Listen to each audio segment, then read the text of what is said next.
Hero, it is so nice to meet you. You too, you too.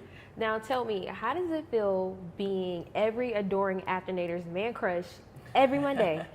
It's very flattering. I appreciate it. Yeah, I don't know what to say. I don't know how to feel, but it's not the worst thing in the world. It's not. It's definitely not. Since the release of After and the Afternators just embracing you so well, what do you say is the biggest thing that has changed about your life? My availability. Ooh. Yeah, I'm just busy now, I'd say. I try not to let anything change that is within my control. So I just think it's just that I'm busy, and that's a good thing. Going to the malls can't be easy for you anymore. I never really loved shopping or going to the mall too much anyway, so it's that's not the biggest problem. But yeah, I'm definitely I do miss the ability to walk around certain places more freely. Since you're reprising your role as Hardin Scott, how do you feel like this role is challenging you as an actor the second time around? In every way. It's Okay. you always want a challenging role, obviously, and the first one was in a good way, and this one is in a different way. There's just more emotional scenes, some comedy. It's just a more kind of well-rounded character. We obviously get to know him better, so there's more that we do with him that gets to test me as an actor. You said emotional. How do you tap into those emotional scenes? What are you thinking about? What's going through your head? Changes between each one. I know some people like to use external sources to get themselves sad or happy or whatever. I tend to try and do it through the character. I haven't yet resorted to like watching sad videos before I shoot, but I hear some people do that.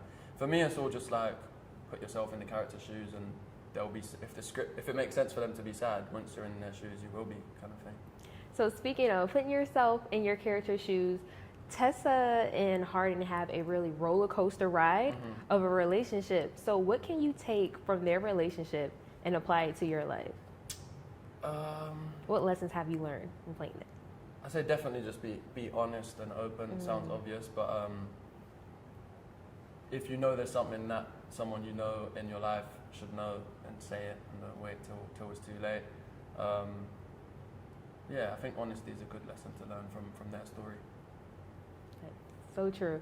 So in the first film, you mentioned the lake scene was one of your favorites or most interesting because of the snake scenario. Yeah. After reading the script, what scene were you just dying to shoot this time around? I have more scenes with conflict that I haven't done too much in terms of like fight scenes. I wouldn't even say fight scenes, but like that kind of thing where you have a stunt coordinator, and that stuff for me is always cool to learn because it's just different. You don't do too much of it. There are a lot of scenes I was excited for this time around, but I don't want to give anything away. But yeah, can you tell us where it's being shot at least? Where what's being shot? One of your favorite scenes. Where is it being shot? What am I yet to do?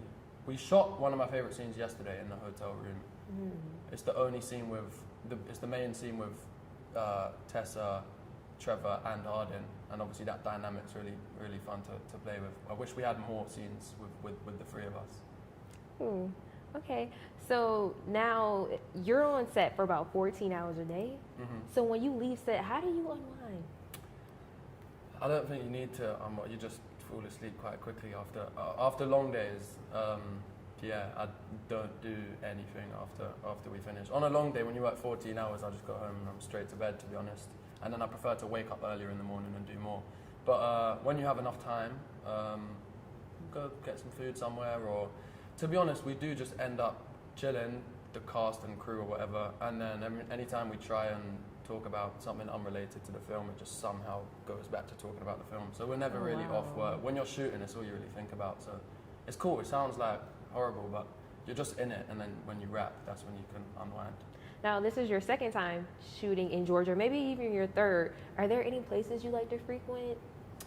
When I'm in Georgia, I haven't been around too much. Last year, we're just so busy when we're here. We don't have much time. But Malcolm from Crafty always sorts us out with something to do. We did like an escape room one weekend last time, and he took me out a couple weeks ago. So yeah, there's little things to do, but I haven't figured out where my spots are yet. Okay, thank you. Thank you so much.